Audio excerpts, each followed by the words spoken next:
Hola, buenos días. Muchas gracias a todos por conectaros a estas horas de la mañana y gracias a la SEF y a Pfizer por iniciar esta segunda edición de webinars, ¿vale? Que empezamos el año pasado, tuvieron mucho éxito, así que esperemos que este año sean de vuestro agrado también. En este, comentaros antes de empezar el webinar y presentaros a los ponentes que todas las preguntas que queráis hacer por el foro lo tenéis que hacer vía el apartado que pone preguntas y respuestas, ¿vale? Para poder yo emitirlas en alto y que los ponentes nos puedan contestar.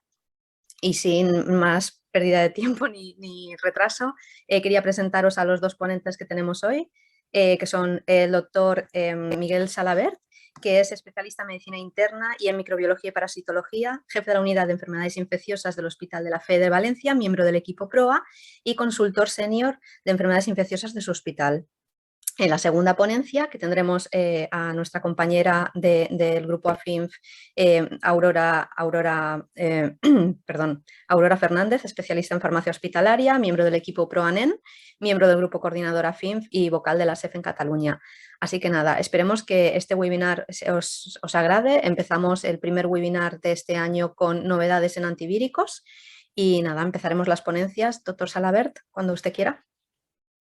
Muy bien, pues muchas gracias. Gracias a la invitación, Leonor, gracias a Aurora, gracias a la SER y al Grupo AFIN, con el cual estoy muy hermanado y además trabajo muy directamente con las compañeras y compañeros de farmacia hospitalaria, ya sea de la propia farmacia como de la dispensación externa, y creo que todos los días tenemos muchos terrenos en común y muchos objetivos por cumplir con nuestros pacientes. Voy a ir preparando el poder compartir la presentación con todos y todas vosotros.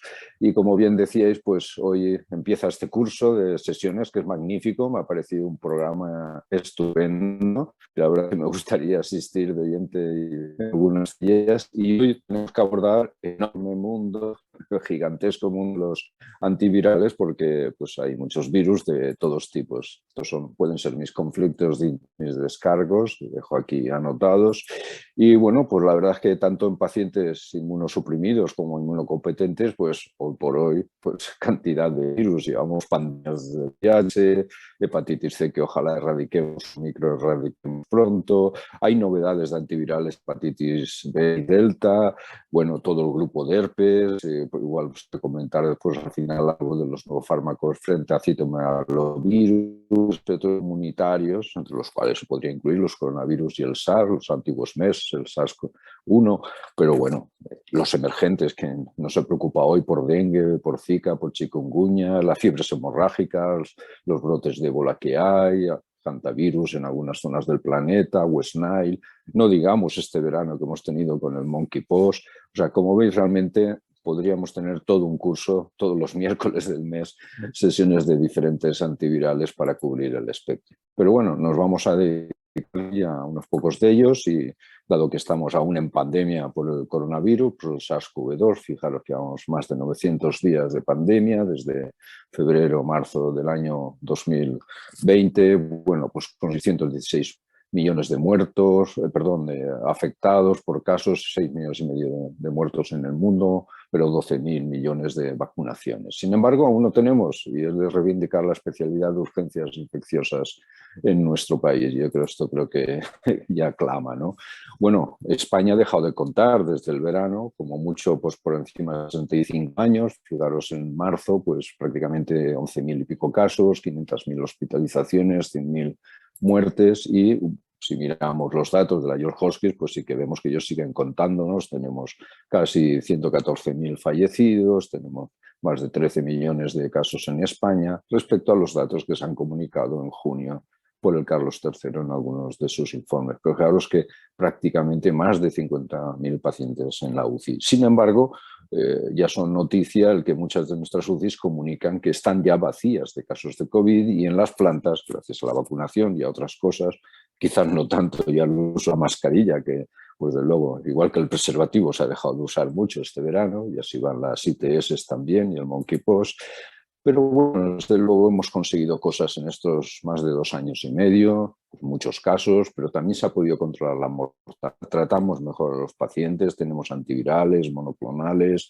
tenemos estrategias nuevas como sí, y veis que además todo esto ha estado matizado por las diferentes olas de la pandemia y no solo eso, sino que además las variantes, subvariantes, de diferente grado de preocupación e interés han ido emergiendo. Estamos en este año desde enero en Omicron, pero hemos pasado de la variante BA1 a la BA2, ahora estamos con BA4 y sobre todo BA5, y esto matiza la estrategia de tratamiento que hacemos en nuestros pacientes y el escenario, porque ya no son pacientes tanto hospitalizados, sino pacientes más bien ambulatorios, pero con características de vulnerabilidad, pues porque este virus, sabéis, esta variante Omicron, se escapa a la vacuna, se escapa al haber padecido Omicron, una variante BA1 y pues puedes tener ahora BA4, BA5, es decir, tiene un fenómeno evasivo muy importante, con lo cual la cobertura, y ahora se empieza a vacunar de cuarta dosis, hemos sido retrasados en administrar una cuarta dosis, sobre todo a los mayores, pero así todo, como veis, se ha conseguido pasar de una mortalidad que podía ser casi o más del 10% en el momento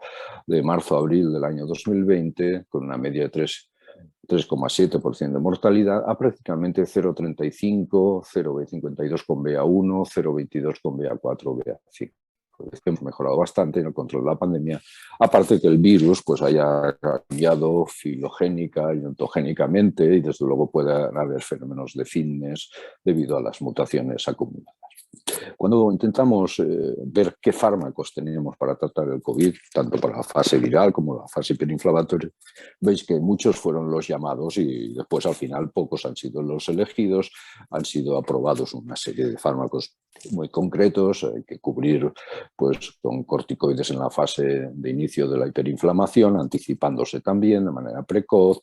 Por supuesto, la anticoagulación con la heparina, las necesidades de oxígeno en diferentes flujos, ventilación no invasiva, invasiva, muchas veces en la UCI con ECMOs también. Pero fijaros qué cantidad de fármacos que intentamos reposicionar quedaron luego bastante en entredicho y nunca se habían producido tantas retractaciones, incluso por autores, por revistas de aparentemente gran prestigio. Seguimos teniendo dudas y algunos sí que es verdad que han quedado proscritos, pero a fecha de hoy, pues en el año 2022, pues podemos seguir hablando, si queréis, de plitidepsina o de nafamostat o de una serie de fármacos que incluso siguen otras vías de ahora momento de investigación, como fases 2 y fase 3, veremos dónde queda. Muchísimo se ha comentado de los antidepresivos como fluvoxamina o de antiparasitarios como ivermectina, pero con las dudas que aún pueden subyacer y con la fe que uno pueda tener en esos estudios y en estos fármacos, realmente a día de hoy lo que tenemos es una serie de antivíricos pues muy, muy concretos y eso ya son los que conocéis, remdesivir intravenoso, ritonavir, el Paxlovid y el molnupiravir por vía oral y una serie de monoclonales que están tan influidos por la variante que difícilmente hoy podemos saber si son algunos de ellos efectivos o no y quizás el que pudiera quedar aún como más efectivo pues en España al menos no tenemos disposición de...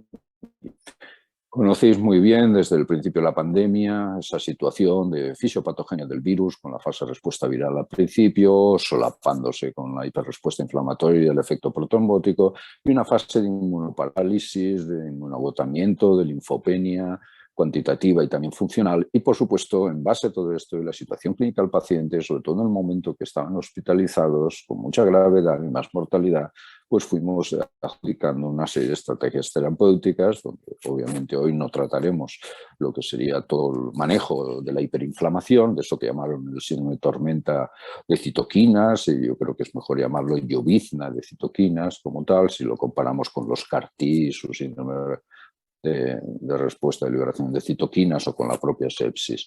Bueno, y hoy ahí hemos ido posicionando, porque ha cambiado el escenario, los fármacos intravenosos, los fármacos orales, propiamente antivirales como tal que conocemos.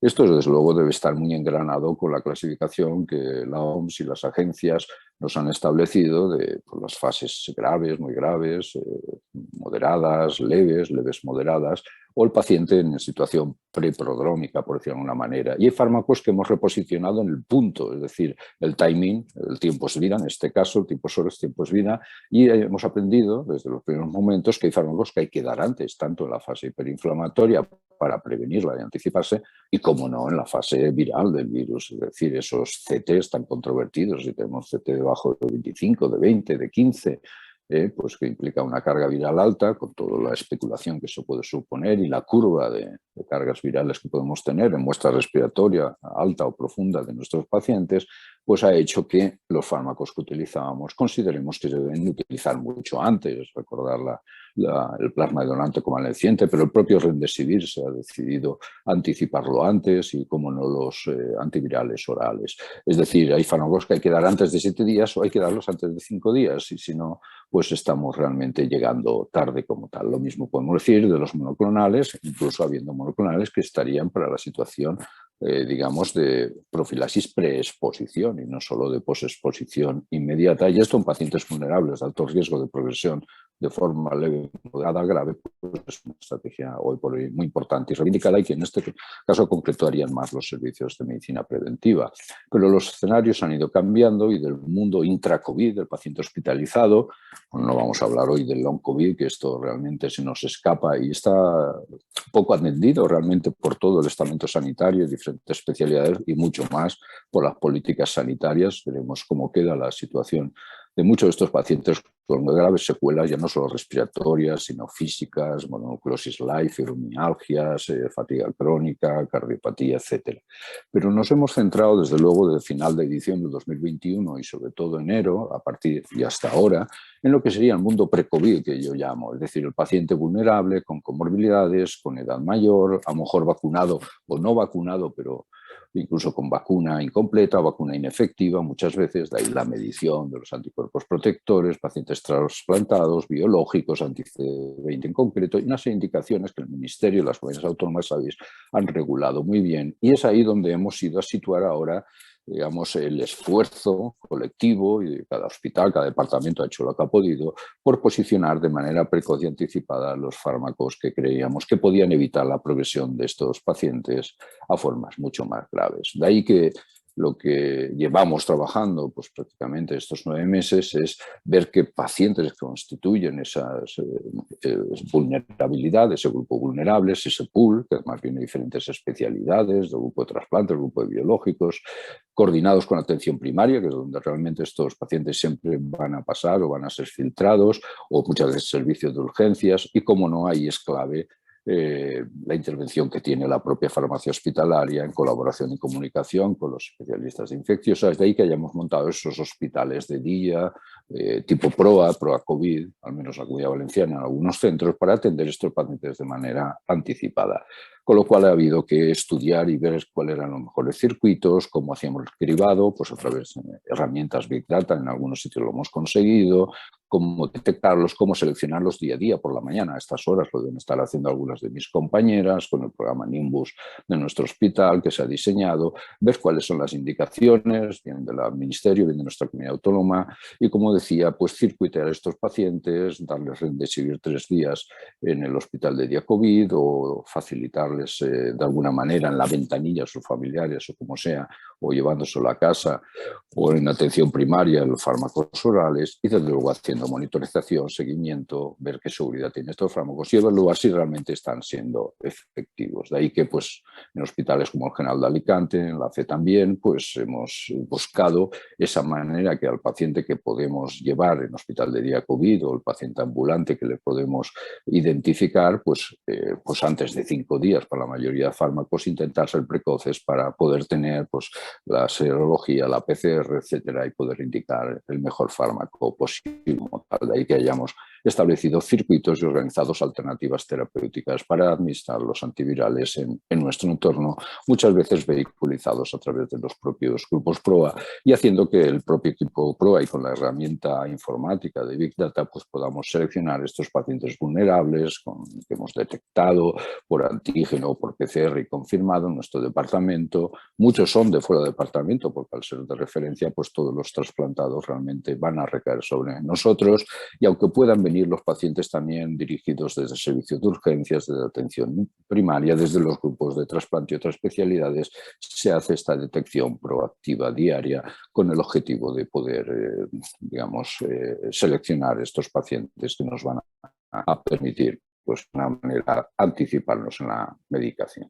Bueno, para poder administrar estos antivirales, en definitiva, debemos de conocer cuál es el circuito de replicación viral del virus, el ciclo de vida del virus, porque desde el punto de entrada y el anclaje, sabéis que aquí van a ser muy importantes la estrategia de anticuerpos monoclonales neutralizantes a través de la fijación en diferentes RBDs y puntos de anclaje del virus por diferentes monoclonales que cada uno tiene su especificidad sobre una serie de los dominios, pero después a nivel, pues, de la poliproteínas, de la proteólisis, los inhibidores de proteasas, inhibiendo ese clivado, esa escisión proteica que se puede hacer de las poliproteínas para después hacer los montajes, ensamblaje de nuevos viriones, o bien a nivel del target de la diana del RNA polimerasa, RNA dependiente viral, pues aquí tenemos fármacos como Remdesivir o Molnupiravir que de diferente manera actúan también inhibiendo estas fases del ciclo. Y seguramente va a haber investigación en cada uno de los otros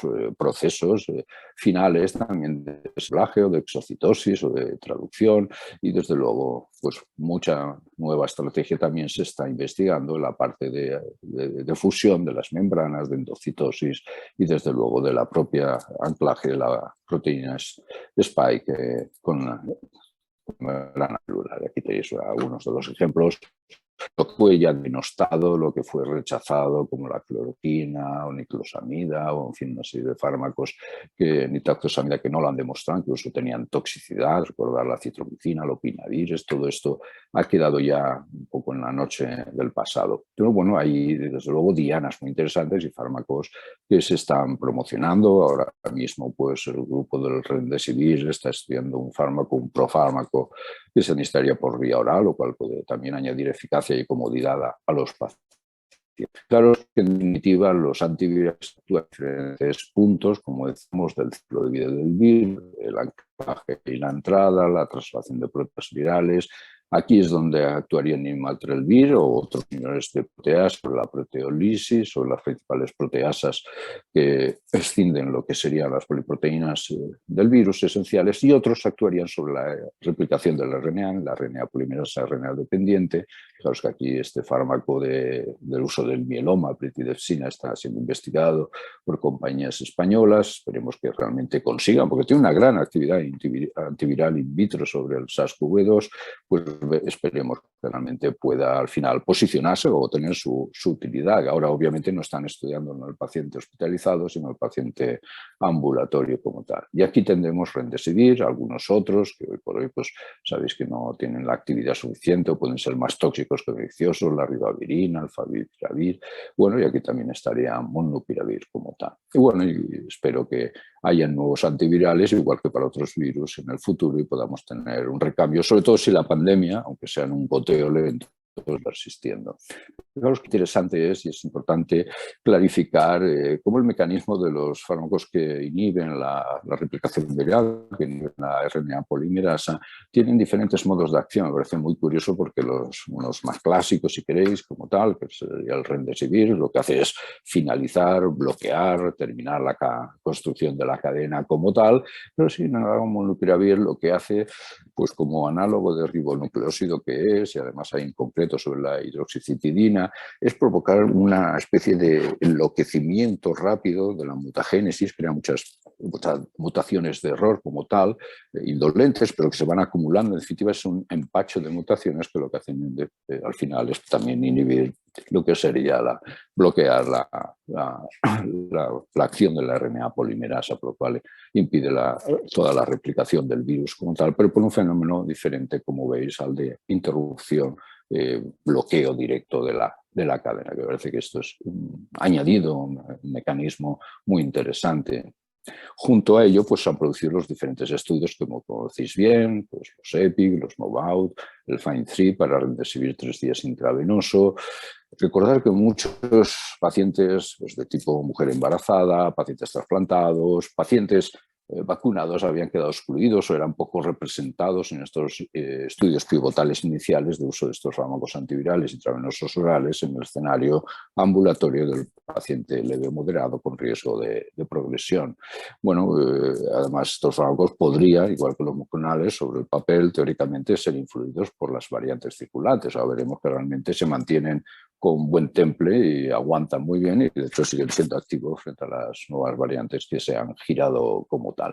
Pero bueno, los fármacos dieron cada uno su do de pecho de eficacia, el que más pues en su escenario y sin ser comparable fue a lo mejor Nimatrelvir. Molnupiravir quedó en este sentido y con el reanálisis un poco más bajo su porcentaje de eficacia en cuanto a evitar hospitalización, muerte. Remdesivir se mantuvo en los 3 días pues muy bien también de actividad y prácticamente ahí tenéis los MMTs que se te daban para tratar de pacientes y conseguir ese efecto de evitación de lo que podía ser el ingreso o la mortalidad como tal, este objetivo multicompositivo. Con lo cual ahí, incluyendo ahora para Sotrovimab, cuando estábamos hablando de variante Omicron BA1, pues teníamos esos datos de eficacia en pacientes no vacunados en estos estudios iniciales. Como digo, es verdad que haciendo justicia, después en nuevos estudios añadidos, Molnupiravir consiguió subir su 30 y pocos por cien a un 40% con estudios de la corte india. El paciente también tiene una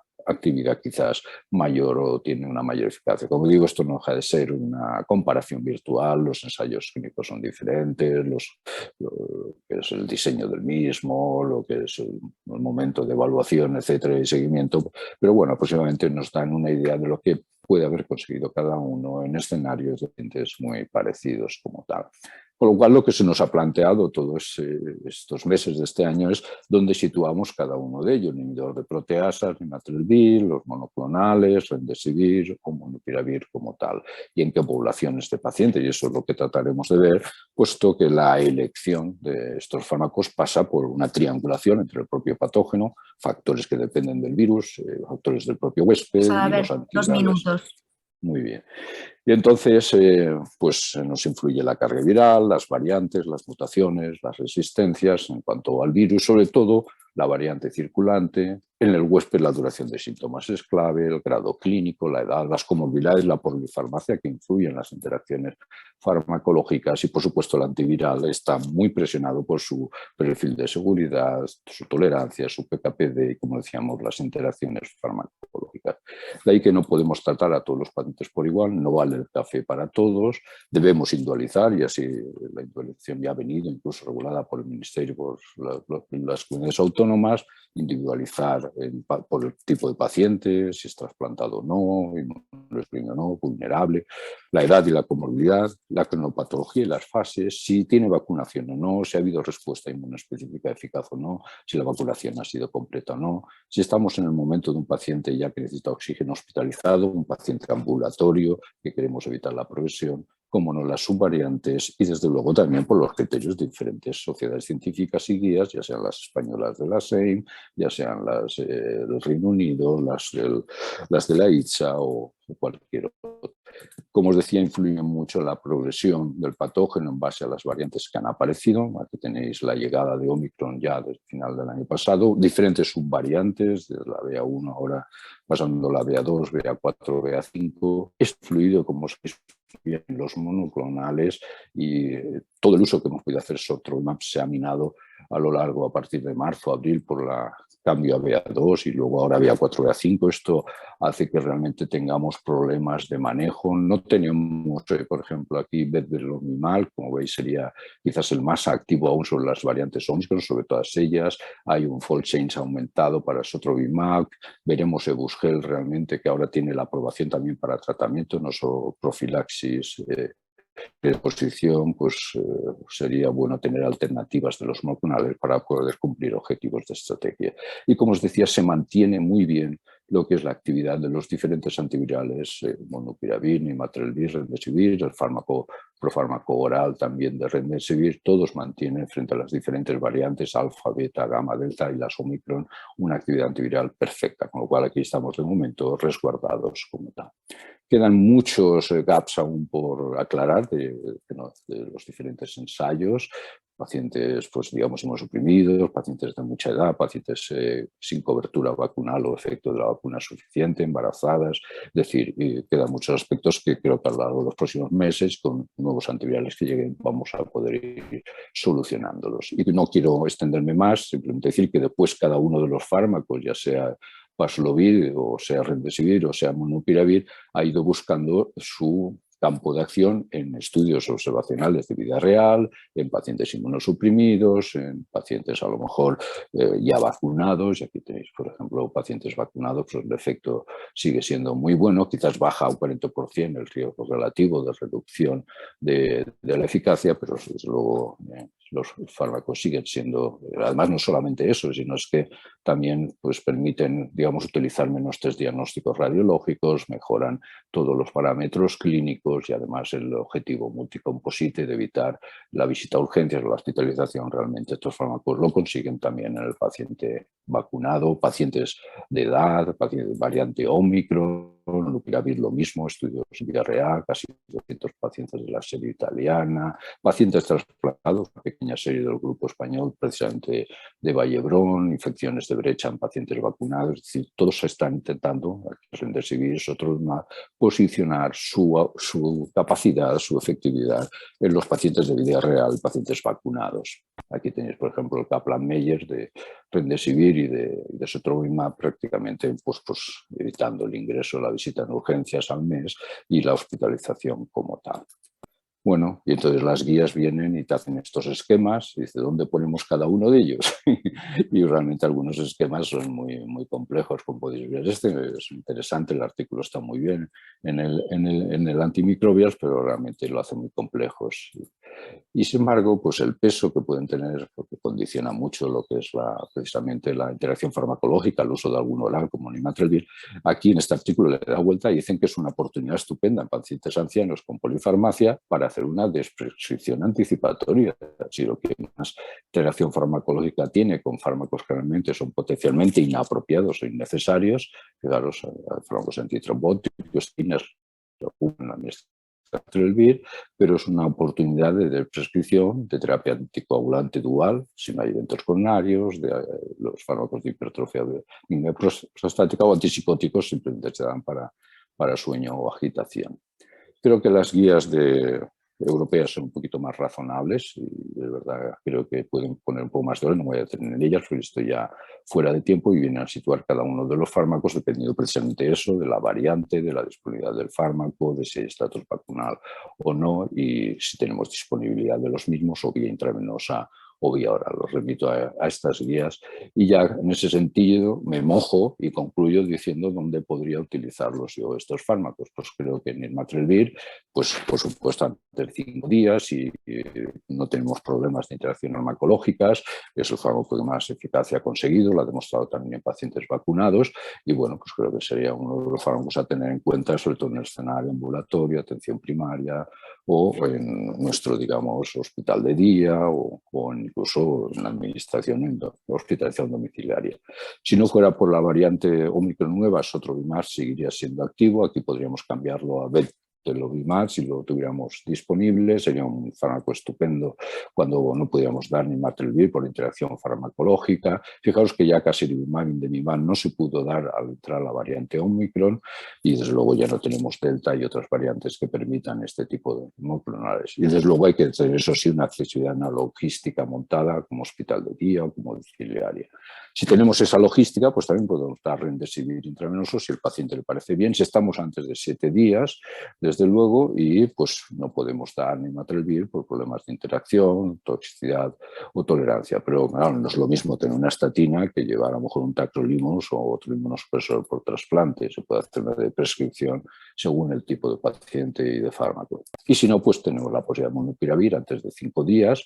Realmente no hay importante riesgo con él de interacción farmacológica, a diferencia de Nimatrelvir, tener en cuenta también la situación de embarazo, de lactancia, etcétera. Pero bueno, es un fármaco que aunque teníamos que hacer una petición especial, también es una forma muy cómoda y en pacientes con disfunción renal pues, o hemodiálisis nos ha sido muy cómodo. Por lo tanto, pues nos gustaría que fuera el manejo de SARS-CoV-2 pues una línea recta, no siempre es así, han habido muchos baches, muchas vicisitudes, pero bueno, al final creo que estamos entre todos llegando a conseguir los objetivos mejores para nuestros pacientes. Y muchas gracias por vuestra atención y me quedo hasta el turno de preguntas.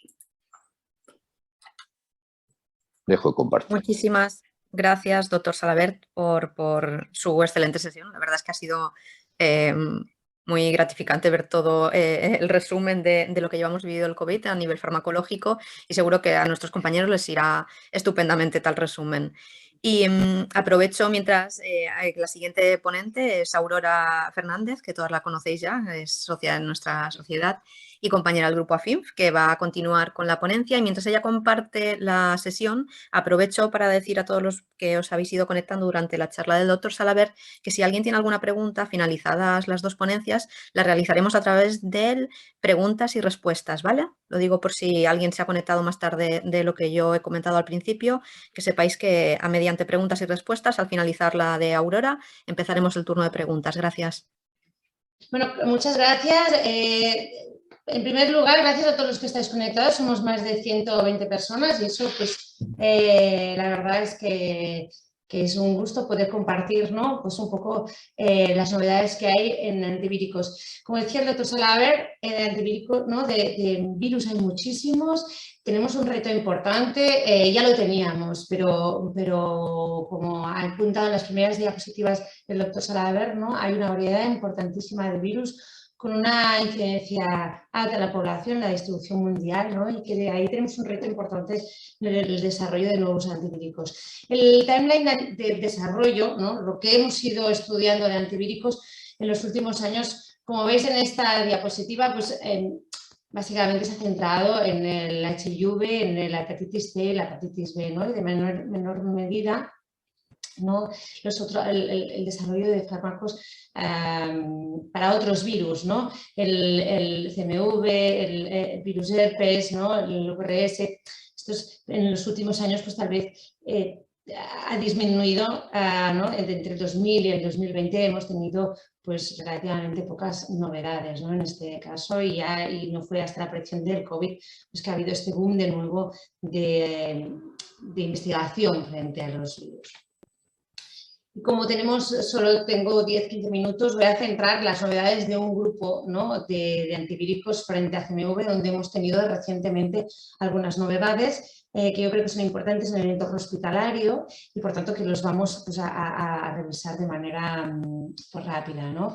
Y serían los antivíricos anti-CMV. Como sabéis, básicamente pues, disponemos para el tratamiento, la profilaxis de ganciclovir y ganciclovir, foscarnet y cefovir, cuando no podemos utilizar esta primera línea, ¿no? Y en los últimos años estaban en desarrollo otras moléculas, sobre todo centradas en cuando tenemos algún efecto adverso a estos tratamientos, ¿no? Neurotoxicidad, toxicidad a nivel renal, así en términos generales, ¿no? Como ya conocéis. O cuando aparecen resistencias, ¿no? Que no es muy frecuente, pero sí que nos encontramos en pacientes en que presentan, ¿no? Fracasos terapéuticos por aparición de resistencia. Entonces, los últimos años pues, ha habido desarrollo del letermovir, que ya sabéis que está aprobado, maribavir, que os voy a presentar algunas novedades, y filociclovir como antivíricos en sí, ¿no? Como medicamentos de moléculas químicas como antivíricos, ¿no? Es verdad que el CMV tenemos pues, el abordaje como profilaxis en pacientes a riesgo, sobre todo trasplantados de progenitores hematopoyéticos y trasplantados de órgano sólido, pero el desarrollo de ensayos clínicos fase 3 de estas nuevas moléculas para la profilaxis del CMV frente a los pacientes a riesgo por el trasplante de progenitores hematopoyéticos, sabéis, ¿no? que los resultados para maribavir y brincidofovir no fueron positivos. Sí, letermovir, que la EMA pues, lo aprobó en el 2017 y nosotros hemos tenido pues, finalmente autorización de precio y reembolso relativamente hace un año, ¿no?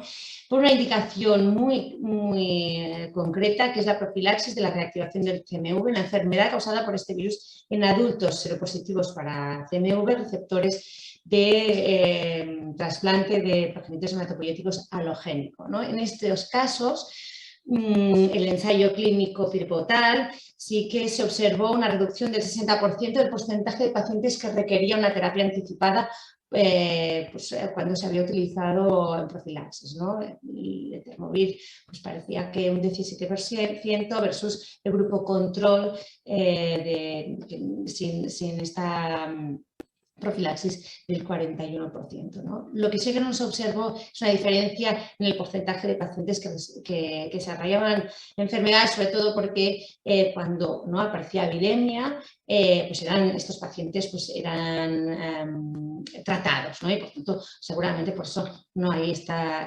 diferencia. Y de ahí, a partir de estos resultados, pues se pudo utilizar, ¿no? Se pudo disponer de este medicamento de Etermovir en nuestro país con un informe de posicionamiento terapéutico en que especificaba unas claras indicaciones de las cuales estaba financiado el medicamento, ¿no? En pacientes adultos, seropositivos para CMV, que hayan sido receptores de trasplante halogénico de células de progenitores hematopoyéticos con uno o más factores de riesgo, ¿no? Que el donante emparentado con al menos una discordancia en uno de los locus del HLA, que un donante haploidéntico, que sea un donante no emparentado con al menos una discordancia en uno de los 4 locus de los genes de RHA, que se haya utilizado sangre de cordón umbilical, que haya recibido uso de injerto, que haya recibido deplección de linfocitos T, que presente H de grado 2 o superior, que sean pacientes con un injerto pobre con la presencia de al menos 2 citopenias y pacientes con quimerismo completo del donante no presente y que no presente H, ¿no? Con estas indicaciones son en el contexto que actualmente podemos utilizar este fármaco, ¿no? En el que está financiado. Sabéis que el Etermovir son por vía oral y por vía endovenosa, que puede tomarse por vía oral con o sin alimentos, que el cambio endovenoso oral son intercambiables, pero que hay que tener varios warnings en que cumplen normalmente todos los pacientes o la mayor parte de los pacientes en que actualmente utilizamos el Etermovir, ¿no? Cuando lo utilizamos concomitantemente con ciclosporina hay que utilizar dosis más bajas del Etermovir, ¿no? Por la interacción, por inhibición por interacción farmacocinética, ¿vale? Y también tal vez en los pacientes con trasplante progenitores hematopoyéticos no es tan frecuente, pero sí nos lo vamos a encontrar en los trasplantes de órgano sólido, como ahora vamos a comentar. Hay una interacción importante entre el Etermovir y tacrolimus, en que se ha visto en estudios de cohortes en que aumenta muchísimo los niveles, las concentraciones plasmáticas de tacrolimus ya desde los primeros 10 días, ¿no? De manera progresiva, y eso hay que tenerlo en cuenta, sobre todo en el momento idóneo para hacer la monitorización, porque en los primeros días pues, los niveles de tacrolimus pueden ser de un 22 o un 40% superiores, pero a los 10 días estas concentraciones pueden ser del orden de más del 80%, ¿no? Y se han reportado casos de intoxicación grave con requerimientos de ingreso incluso en unidades de críticos, ¿no? Es una cosa que hay que tener en cuenta. Y el Etermovir está en su pipeline y en el desarrollo con algunos ensayos clínicos de fase 3, ya en fases avanzadas incluso algunos finalizados, donde probablemente en los próximos años podremos tener datos de evidencia y de seguridad en población pediátrica, tanto en trasplante de progenitores hematopoyéticos como trasplante de órgano sólido y como la transmisión vertical del CMV, que actualmente lo hacemos con Valganciclovir. También hay estudios en fase 3, como el que les reporto aquí, en que ya ha habido pues, el cierre del reclutamiento de pacientes y que vamos a tener datos próximamente de la duración más prolongada. Es verdad que la indicación es en los primeros 100 días, pero es verdad que esta profilaxis pues, no está exenta al riesgo de que hayan apariciones clínicas tardías. ¿no? Con lo cual pues, deberíamos tener datos de eficacia de tratamientos más de profilaxis más prolongadas, ¿no? Y de ahí, pues ahí este Aurora, ensayo 2 pues, minutos. y la profilaxis también en el trasplante de órgano sólido. Ahí hay algunos estudios que ya apuntan, algunos estudios retrospectivos de cohortes, como este de la Universidad de Columbia, en que ya aportan datos de eficacia en la profilaxis del CMV en el trasplante de órgano sólido, y hay algunos estudios en marcha, ya algunos finalizados, en el trasplante de órgano de riñón, pulmón y cardíaco, ¿no? En ese sentido, en los próximos años probablemente ya dispondremos de los datos de evidencia completados y publicados para poderlos ¿no? plantear como una opción terapéutica, probablemente cuando las opciones de primera línea, como es el valganciclovir, pues no es, pues aparece toxicidad. En este contexto también una novedad de septiembre del 22, o sea, de hace una semana, respecto a otro fármaco, Maribavir, ¿no? Que en la profilaxis los datos del fase 3 pues, fueron negativos. Sí que haya habido desarrollo de otros ensayos clínicos en que están finalizados recientemente para el tratamiento, ¿no? de las terapias antivirales de tratamiento del CMV, ¿no? Cuando las terapias antivirales de primera línea, ganciclovir, valganciclovir, foscarnet, disculpar, o cidofovir, pues son refractarias y con o sin resistencia, ¿no? Entonces, hay esta opinión positiva reciente. También se han publicado recientemente, ¿no? En esta referencia que les dejo aquí, que no nos da tiempo de ver los resultados, pero que les dejo aquí la referencia por si es de su interés, pues en los próximos años, ¿no? Podremos disponer ya, imagino, pues de esta opción terapéutica que actualmente solo se puede utilizar en uso compasivo hasta la fecha para estos casos de infección refractaria a los tratamientos convencionales, ¿no? Estos son los resultados, pero que hay una cierta evidencia, ¿no? De que sí que podemos rescatar a estos pacientes con el tratamiento con Maribavir. Los nuevos retos en el CMV, pues aparte del desarrollo de nuevos antivíricos, como los que he apuntado de manera rápida, tenemos la terapia celular, tenemos el tratamiento de la profilaxis con inmunoglobulinas anti-CMV y también está en marcha el desarrollo de vacunas para el CMV. No tengo más tiempo para poder revisar otros fármacos y otras líneas terapéuticas, pero en términos generales y como resumen, ¿no? En los próximos años para CMV pues vamos a disponer de la ampliación de las indicaciones del Eternovir y probablemente de algún otro fármaco como Maribavir que vamos a poder disponer seguramente para el tratamiento de esos casos en que que son refractarios al tratamiento convencional.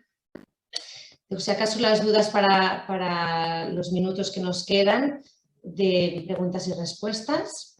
Leo, he intentado ajustarme al tiempo lo máximo posible. Muchas gracias, Aurora. Sí, estáis bien, habemos acabado todos muy bien. Muchísimas gracias. Pues gracias, Aurora, también por tu más que review update del nuevo fármaco para citomegalovirus, que seguro que a todos nos vendrá estupendamente cuando empecemos o estemos utilizando ya.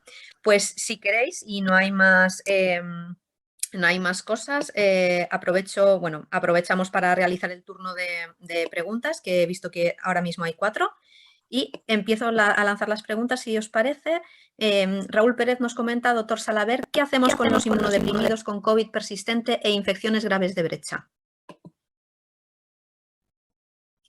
Bueno, es todo un desafío y también es verdad que ahora disponemos de más fármacos y aunque no hay evidencias suficientes en estos pacientes, habría que distinguir si estamos en una fase de secuelas respiratorias o de otro órgano o generales, tipo, pues eso, una especie de astenia crónica, fatiga crónica, cuadros muy heterogéneos. No hay dos pacientes con long COVID igual.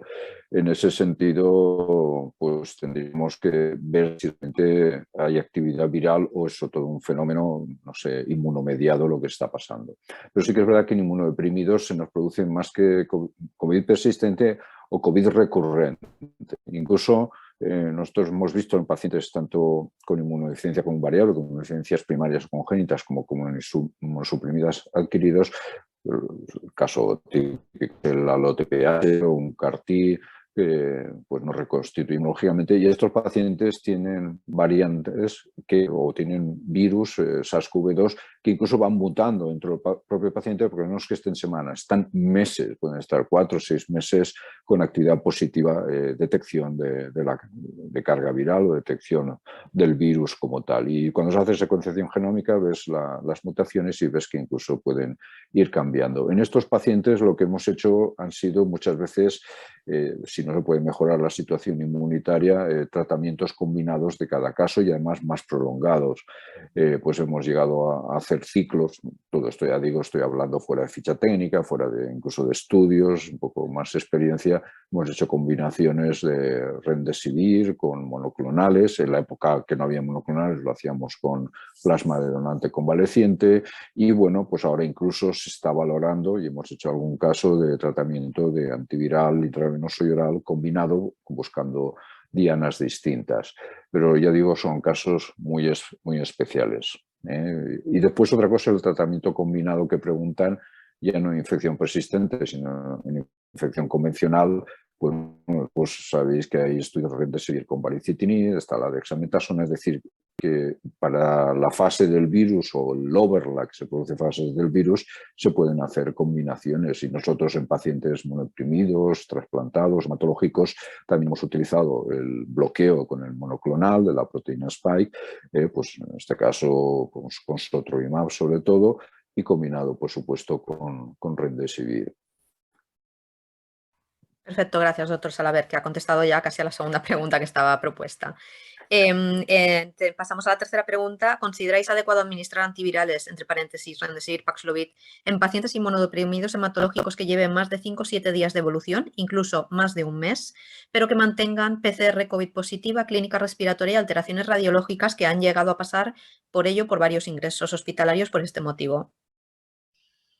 Sí, no quedaría más remedio. Un poco la pregunta parece que empieza en un escenario de un paciente de estas características con COVID agudo, pero luego lo que estamos hablando, entre una situación de persistente o de recurrente como tal, recurrente persistente. En estos pacientes, fuera, ya digo, ficha técnica, fuera de ensayos clínicos, ahora empiezan a acumularse datos, y desde luego estamos reuniendo datos de varios hospitales multicéntricos para ver realmente cómo hemos manejado este tipo de enfermos. Pero sí, y dependiendo la variante, hemos hecho tratamientos repetitivos y además más prolongados de combinaciones de Remdesivir con el monoclonal, o incluso, ya digo, ahora también buscando a lo mejor la combinación de un inhibidor de proteasa con un inhibidor de la RNA polimerasa. El empezar en 5 o 7 días, bueno, si el paciente es de una forma leve, moderada, está estable, pues hombre, intentamos cumplir lo de los 5 días para los horarios, lo de 7 días para Remdesivir, los 7 días para el monoclonal, pero bueno, yo creo que hay que evaluar también una serie de características del paciente. Yo creo que no hay que ser tan tajante. Si viene en el día 6, pero crees que va a tener efectividad y una ganancia, pues no vamos a limitar Perfecto. el Muchas gracias. fármaco como tal. Después recordar que no es fácil a veces conocer otra vez cuando la positividad de la PCR, qué valor le puedes dar al tiempo de ciclado, porque dice, bueno, está en el día 7, pero es que tiene un tiempo de ciclado de 16, es un halo trasplantado o una inmunodeficiencia con un variable o tal. Te cuesta inhibirte, ¿no? Ya buscar los mecanismos para que, aunque haya pasado del 5º y esté en el 7º día, pues puedas indicar un fármaco que crees que en ese tipo de paciente puede ser beneficioso, y sobre todo si hay una clínica respiratoria o hay una serie de alteraciones. Pero ya digo que hay que separar lo que es el cuadro agudo del reciente diagnóstico de lo que son situaciones persistentes o recurrentes. Y después estarían infecciones de brecha, paciente que ha pasado este año mismo, ya no digo antes, la Delta o la ha pasado Omicron BA1 en enero, y ahora pues está teniendo Omicron BA4, BA5, pues lo estamos viendo, tanto pacientes que han pasado la infección, en teoría eso les debería haber protegido, como gente que está vacunada, bien vacunada, sí, porque hay que decir que no se ha dado la cuarta dosis hasta ahora que han empezado, pero es verdad que se intenta dar ahora una cuarta dosis que cubra estas nuevas variantes, pero es que creemos que si hubiera dado la cuarta dosis en el primer semestre, probablemente personas ancianas y algunos otros vulnerables hubieran podido beneficiarse parcialmente, hubieran tenido formas atenuadas, porque hemos seguido teniendo ingresos y mortalidad ya en menor grado durante todo este semestre. Entonces creo que hay que separar los escenarios y un poco clarificarse y tener en cuenta humildemente que no hay datos ni estudios para cubrir a todos los pacientes ni en todas las situaciones, porque como decía, ahora empezamos a tener datos, molnupiravir, nematrevil, saca datos en pacientes trasplantados, en pacientes no deprimidos, pero hasta ahora los ensayos pivotales no incluían incluso pacientes vacunados. Ahora tenemos datos en vacunados y en pacientes de alto riesgo. Perfecto, muchísimas gracias. Pues siguiente pregunta, que voy a intentar enlazar dos preguntas que están relacionadas. Pilar Ortega y María Dolores Cantudo preguntan si se ha usado, bueno, si alguien ha usado dosis doble de sotrovimab y la experiencia de uso de combinación de antiviral y monoclonal en paciente grave, que si alguien ha tenido experiencia de uso de esta combinación en pacientes graves.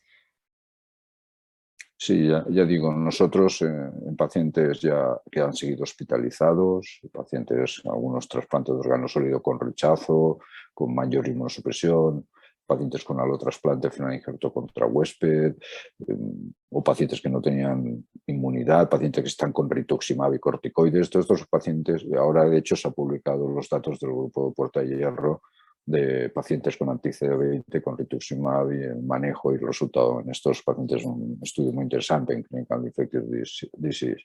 Bueno, pues yo creo que en estos pacientes, nosotros lo hemos hecho quizás porque ha sido también el caudal de pacientes más frecuente que hemos tenido, al menos en este año 2022. Es diferente cada ola y cada año el perfil de paciente que hemos tenido, pero estos pacientes vulnerables por inmunosupresión, trasplante de anti-CD20, etcétera, son los que más se han beneficiado de combinar estrategias. Ya digo que lo habitual es que en estos pacientes hayamos combinado remdesivir intravenoso con sotrovimab, al menos en el primer trimestre del año, cuando teníamos datos de que Omicron BA1 pues tenía un buen fold change, tenía una buena actividad de neutralización el monoclonal. O sea que nosotros sí que lo planteamos administrar. E incluso pues, si el paciente tenía un problema de fallo renal con pues, claras menos de 30, donde te incomoda utilizar remdesivir, aunque hay datos ahora para bastante seguridad de uso de remdesivir en disfunción renal, pues a lo mejor hemos combinado molnupiravir con el monoclonal también.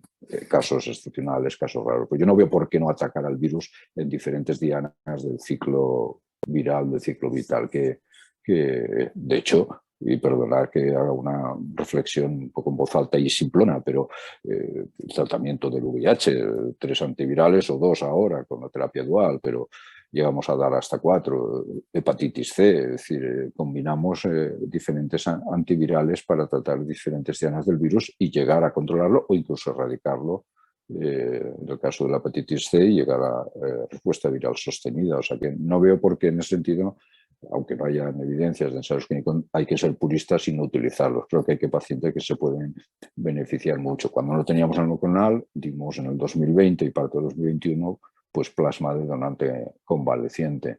Pues yo creo que en este tipo de pacientes que os estoy diciendo, biológicos o anti-C20, alotrasplante con enfermedad injerto contra huésped, CAR-T con falta de recuperación inmune, órgano sólido también, sobre todo si ha habido rechazo, pues creo que se pueden utilizar combinación de antivirales, obviamente, pues ya digo, fuera de ficha técnica y tal. E incluso muchas veces hemos de pensar que hemos de dar el antiviral más tiempo del que podría estar indicado, pues más de 5, más de 7 días, pues a veces remdesivir se ha prolongado 10 días, es decir, que esto hay que tener en cuenta. Algún fallo aparente terapéutico en imatinib puede haber sido por insuficientes días de tratamiento en algunos de estos tipos de pacientes.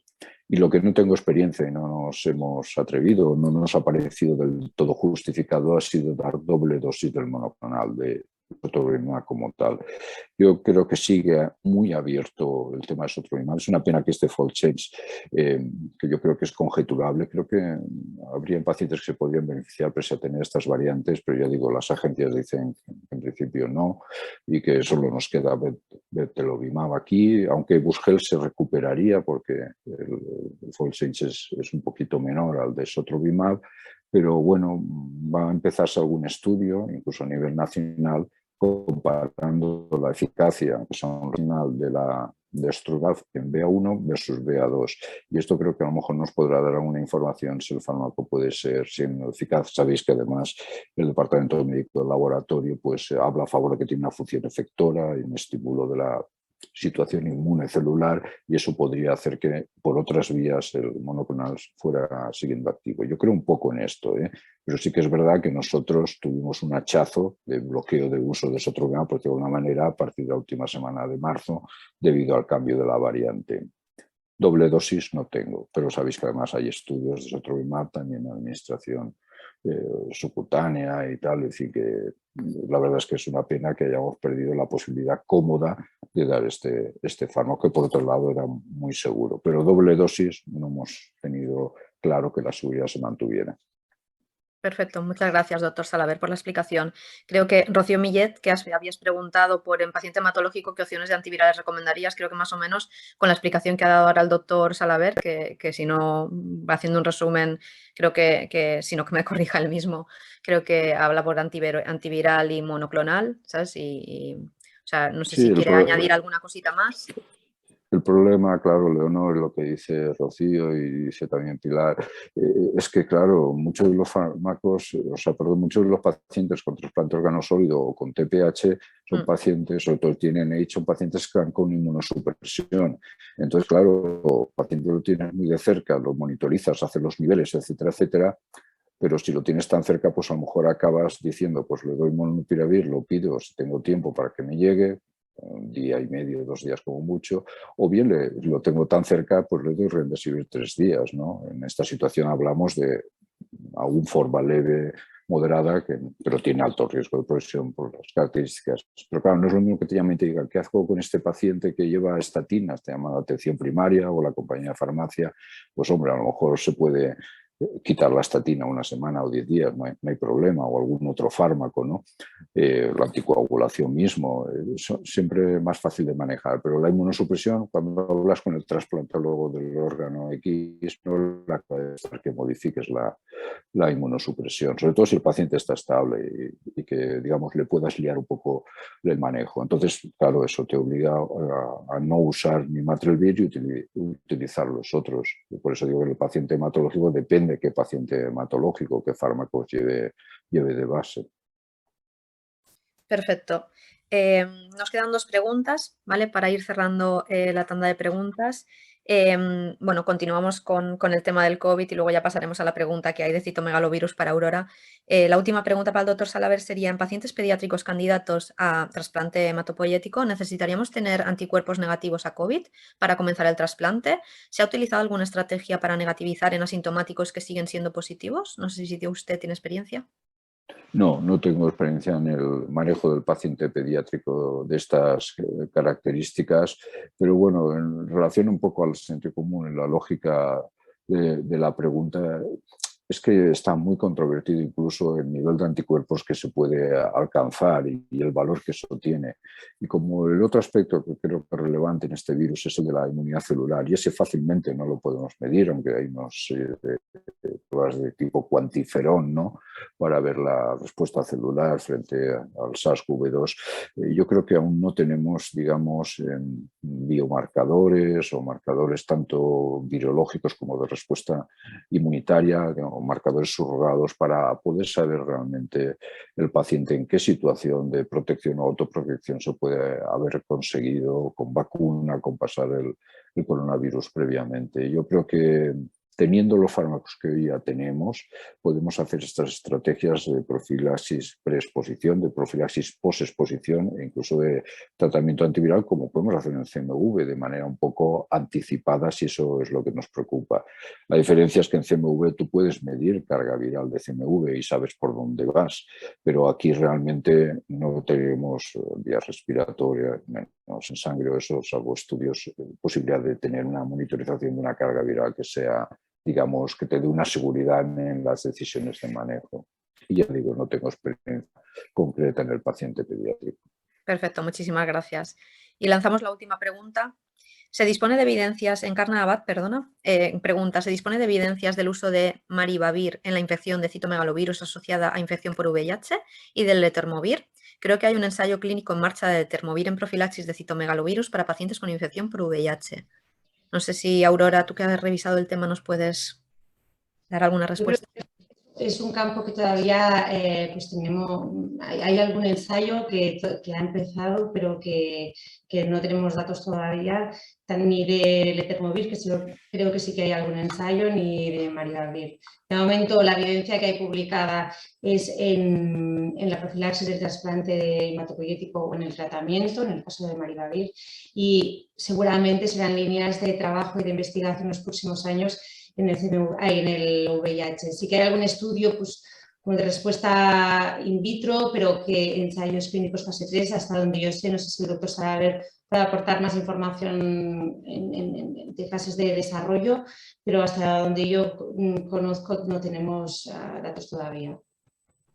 No puedo añadir mucho más. Es verdad que el citomegalovirus hoy por hoy en el paciente VIH, salvo los casos que pacientes de recién diagnóstico que llegan pues muy inmunosuprimidos, que son muy pocos, o pacientes que no cumplen la medicación, que hoy por hoy tenemos medicamentos de muy alta eficacia, seguridad, sin prácticamente interacciones ni toxicidad y facilitan la adherencia a una sola pastilla. CMV no es una infección que hoy veamos con frecuencia, afortunadamente. Sí que es verdad que vemos algún hemocistis o algún toxoplasma y tuberculosis, pero no estamos viendo el CMV que se veía de colitis o incluso a veces de neumonitis o de otra localización encefálica y, por supuesto, la famosa rinitis por citomegalovirus del VIH. Sí que me parece interesante los datos que has expuesto de letermovir y los de maribavir, pues letermovir los datos en el trasplante órgano sólido y después también la llegada de maribavir para tratamiento.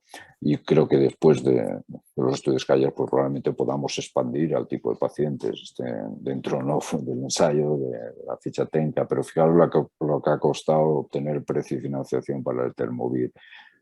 Su indicación, sí, ya lo has dicho, en el alotrasplante, etcétera, etcétera. Pero es verdad que hoy por hoy en un mundo de CMV con resistencias, con refractariedad, pues es verdad que este fármaco nos está siendo muy útil para alternar frente a fármacos clásicos enormemente tóxicos con problemas pues, como foscarnet o cidofovir.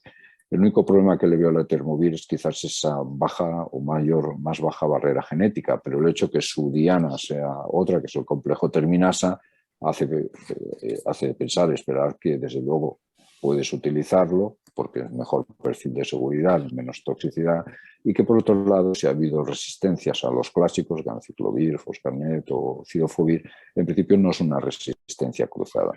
Si monitorizas de cerca al paciente, pues probablemente, y lo usas bien, pues a lo mejor puedes retrasar que aparezca, debido a la menor barrera genética del letermovir, la aparición de resistencias al mismo. Pero bueno, la llegada de y la llegada de maribavir creo que nos van a permitir tratar a nuevos tipos de pacientes.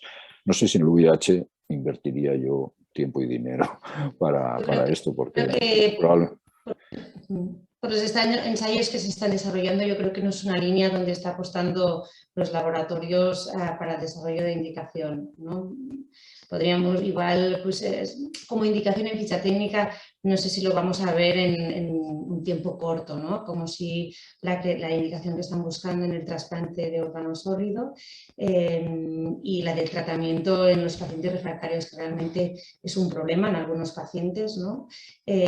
Tanto por toxicidad como en algunos casos por resistencias y que tal vez estas opciones, pues junto con ¿no? la terapia celular, que no nos ha dado tiempo de Sí, ¿no? sí, claro. Nosotros estamos haciendo terapia en algunos casos inmunoadoptiva, ¿no? Y incluso hay investigación en estrategias de edición genética tipo CRISPR y, por supuesto, también en CAR-Ts dirigidos a virus y a virus. Pero hoy por hoy sí, terapia inmunoadoptiva. A veces antes con linfocito donante y ahora con expansión, obviamente, que haces preparando el laboratorio. Lo que dices de los nuevos fármacos me parece muy interesante también. No olvidemos que incluso más que en el VIH es el tema del CMV congénito, que casos también preocupantes, dramáticos. Obviamente no es el trasplante progenitor, es órgano sólido, pero los casos son enormemente difíciles de manejar. Exacto, en este caso también hay en desarrollo algún ensayo pues que próximamente tendremos datos de eficacia y vamos a ver si puede ser también una opción terapéutica. Perfecto. Pues muchas gracias a los dos. Gracias a ambos, porque creo que para ser el primer webinar es verdad que hemos tenido muchísima asistencia. Mira que estamos todos como un poco agotados del tema antiviral, pero la verdad es que creo que ha venido muy bien que después de estos 2 últimos años compartir experiencias y compartir preguntas y un pequeño resumen de todo lo que tenemos. Aprovecho para dar las gracias otra vez a los ponentes, dar las gracias a la SEF. Cerramos con esto el primer webinar de este año y nada, os adelanto para que vayáis tomando nota los que quedáis conectados, que el segundo webinar se realizará el 20 de octubre, ¿vale? A las 8:15 y irá sobre novedades en antifúngicos, así que esperemos que sea de vuestro agrado también y que nada, que le podáis sacar todos mucho provecho. Muchísimas gracias por todo y si nadie más quiere decir algo, cerramos el primer webinar. Muy bien, Muchas gracias. Hasta la próxima. Muchas gracias a todos. Adiós. Adiós, adiós.